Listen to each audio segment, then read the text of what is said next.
Assalamualaikum warahmatullahi wabarakatuh. Perkenalkan, nama saya Fiskalisa Zulfa Safira. Saya mahasiswa dari profesi nurse dari Universitas Harapan Bangsa angkatan 2024-2025. Izinkan saya di sini untuk mempresentasikan tentang presentasi kasus, yaitu asuhan keperawatan pasien gastroenteritis pada Tuan S dengan diagnosa medis hematemesis melena di ruang Asoka RSUD Prof. Dr. Margono Soekarjo Pokerto. Untuk yang pertama, saya akan presentasikan identitas pasien, yaitu pengkajian ini dilakukan pada tanggal 23 Desember 2024 pada pukul 15. Identitas pasiennya itu nama inisialnya adalah Tuan S, umurnya 55 tahun, jenis kelamin laki-laki, suku bangsanya Jawa, agamanya Islam, pekerjaannya sopir, pendidikannya SLTA, alamatnya Trenggiling RT 4 RW 7 Kaligondang Purbalingga. Tanggal masuk rumah sakitnya itu tanggal 21 Desember 2024. Diagnosa medisnya itu hematemesis melena. Lalu yang kedua, saya akan presentasikan identitas penanggung jawab. Nama inisialnya Nyonya S, lalu umurnya ada 53 tahun, jenis kelaminnya itu perempuan, suku bangsanya Jawa, agamanya Islam, pekerjaannya ibu rumah tangga, pendidikan terakhirnya SLTP, alamatnya Trenggiling RT 04 RW 07 Kaligondang Purbalingga. Hubungan dengan pasiennya adalah istri. Lalu yang selanjutnya, riwayat kesehatan mengenai pasien, yaitu keluhan utama saat masuk rumah sakit. Pasien rujukan dari Rumah Sakit Nirmala Purbalingga dengan anemia dan diagnosa medis hematemesis melena. Datang dalam kondisi pucat, lemas, disertai muntah darah hitam 2 kali dan BAB hitam sejak 1 minggu yang lalu. Lalu keluhan utama saat pengkajian, yaitu Tuan S mengatakan cepat lelah dalam menjalani aktivitas, HB-nya rendah 5,1 G/dl, mengalami BAB hitam 5 hari yang lalu dan saat ini belum BAB lagi. Tuan S juga mengatakan kadang masih merasa mual, muntah darah. Tuan S tampak tidak bisa menjalani aktivitasnya secara mandiri dan hanya tiduran di kasur dikarenakan tubuhnya yang lemas dan tidak berenergi. Tampak Tuan S selalu dibantu dalam melakukan aktivitasnya oleh keluarganya seperti BAK dengan Pispot. Lalu riwayat penyakit sekarangnya, Tuan S mengatakan sekarang mengalami anemia dan hematemesis melena. Riwayat penyakit dahulu, Tuan S mengatakan dari dulu sudah mengalami anemia, namun tidak memiliki pengobatan dari rumah, hanya merasa bahwa cepat lelah. Lalu riwayat penyakit keluarga atau keturunan tidak ada. Lalu selanjutnya analisis data yang didapatkan yaitu dari DO. Yang pertama, data objektif, Tuan S tampak warna kulit pucat, lalu tampak lemas, tekanan darahnya 115/70 mmHg, nadinya 70 kali per menit, respirasinya 20 kali per menit, suhunya 36 derajat. HB-nya 5,1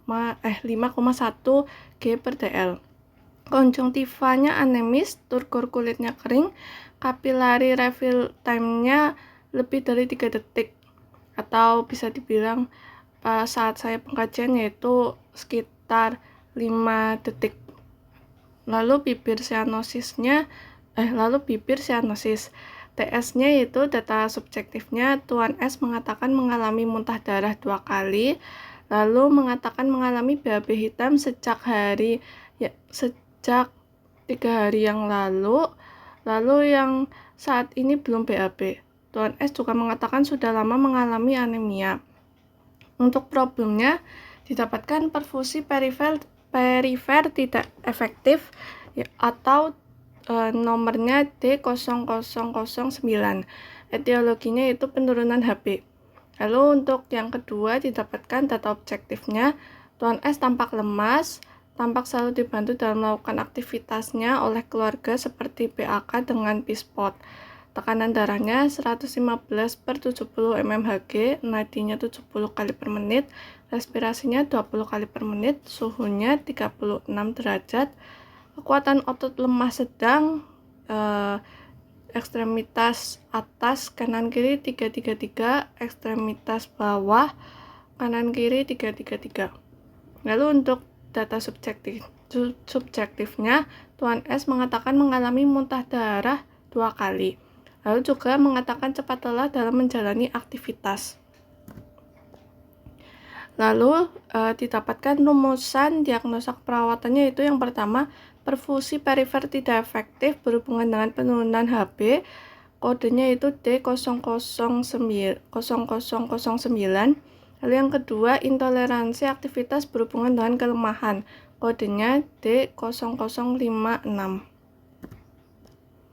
Lalu untuk perencanaannya didapatkan diagnosa pertama yaitu tentang perfusi perifer tidak efektif. Tujuan dan kriteria hasilnya dengan perfusi perifer atau kodenya L02011. Setelah dilakukan tindakan keperawatan selama 3 kali 24 jam, diharapkan perfusi perifer menurun dengan kriteria hasil warna kulit pucatnya dari yang awalnya cukup meningkat menjadi sedang, lalu kelemahan ototnya dari yang cukup meningkat menjadi sedang, lalu pengisian kapilernya dari awalnya cukup memburuk menjadi sedang. Untuk intervensinya yaitu perawatan sirkulasi dengan kode I02079. Lalu untuk yang pertama adalah periksa sirkulasi perifer, lalu identifikasi faktor resiko gangguan sirkulasi, monitor panas, kemerahan, nyeri atau bengkak pada ekstremitas, lakukan pengecekan infeksi, informasikan tanda dan gejala darurat yang harus dilaporkan mengenai penyakitnya, lalu ajarkan program diet untuk memperbaiki sirkulasi. Lalu untuk diagnosa yang kedua yaitu intoleransi aktivitas dengan tujuan dan kriteria hasilnya yaitu toleransi aktivitas dengan kode L05047. Setelah dilakukan tindakan keperawatan selama 3 kali 24 jam, diharapkan toleransi aktivitas meningkat dengan kriteria hasil. Yang pertama, kemudahan dalam melakukan aktivitas sehari-hari yang awalnya cukup menurun menjadi sedang. Lalu kekuatan tubuh bagian bawah yang awalnya sedang menjadi cukup meningkat. Lalu keluhan lelah yang awalnya cukup meningkat menjadi sedang. Lalu perasaan lemah yang awalnya sedang menjadi cukup menurun. Lalu tekanan darah yang awalnya sedang menjadi cukup membaik. Lalu untuk intervensinya yaitu manajemen energi dengan kode I05178, yaitu identifikasi gangguan fungsi tubuh yang mengakibatkan kelelahan.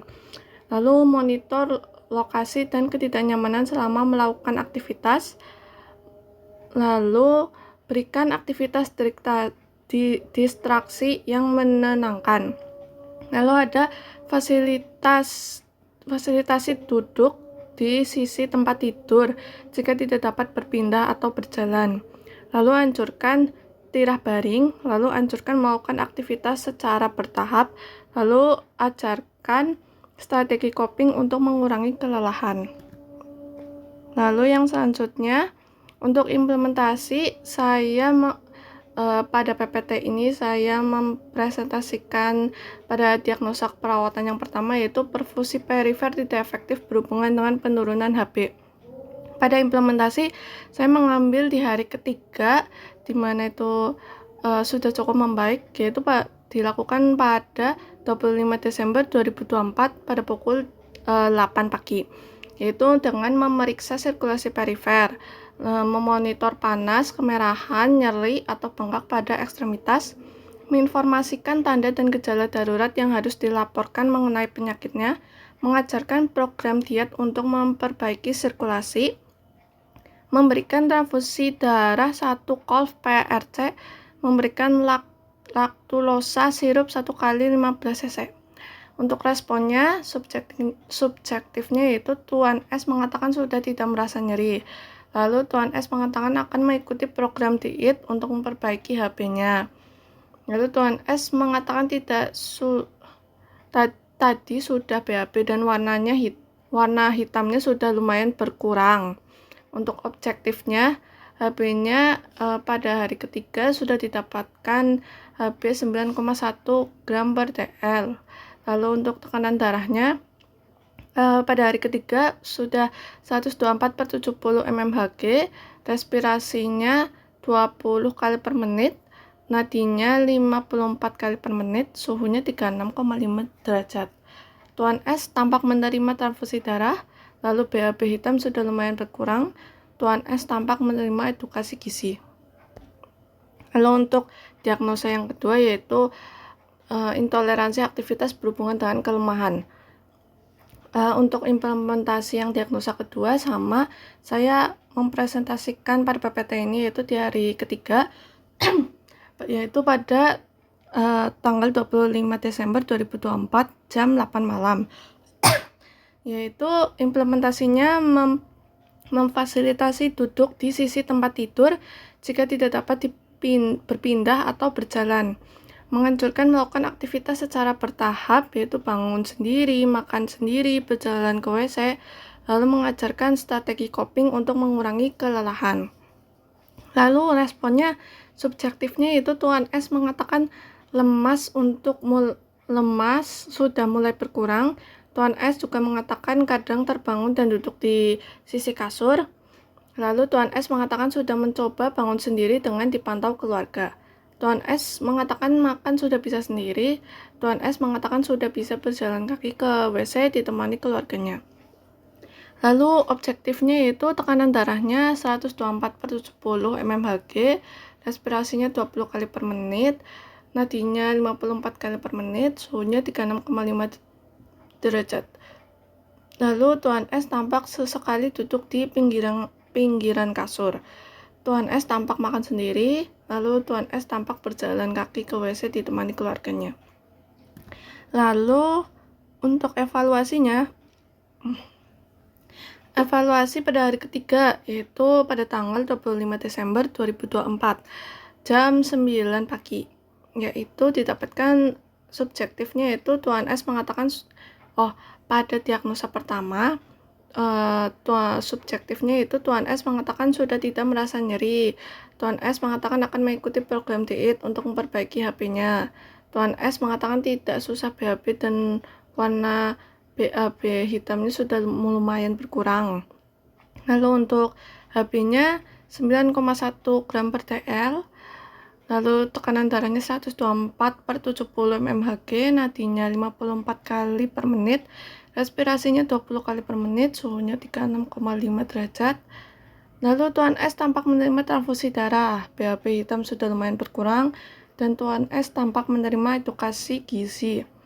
Untuk A-nya, masalah teratasi sebagian dengan itu warna kulit pucatnya yang awalnya sedang menjadi cukup menurun, lalu kelemahan otot yang awalnya sedang menjadi cukup menurun, lalu pengisian kapiler yang awalnya sedang menjadi cukup membaik. Lalu P, melanjutkan intervensi dengan menginformasikan tanda dan gejala darurat yang harus dilaporkan mengenai penyakitnya, lalu mengajarkan program diet untuk memperbaiki sirkulasi, mengajarkan program dietnya itu diajarkan ulang untuk pasiennya agar lebih mengingat kembali. Lalu untuk memberikan transfusi darah 1 kolv, lalu untuk memberikan obat injeksi omeprazol 40 mg, ondansetron 40 mg, dan Calnex 500 mg. Lalu untuk diagnosa kedua, evaluasinya itu subjektifnya Tuan S mengatakan lemas sudah mulai berkurang. Tuan S mengatakan kadang terbangun dan duduk di sisi kasur.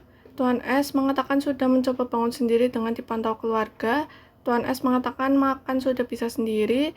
Tuan S mengatakan sudah bisa berjalan kaki ke WC ditemani keluarganya.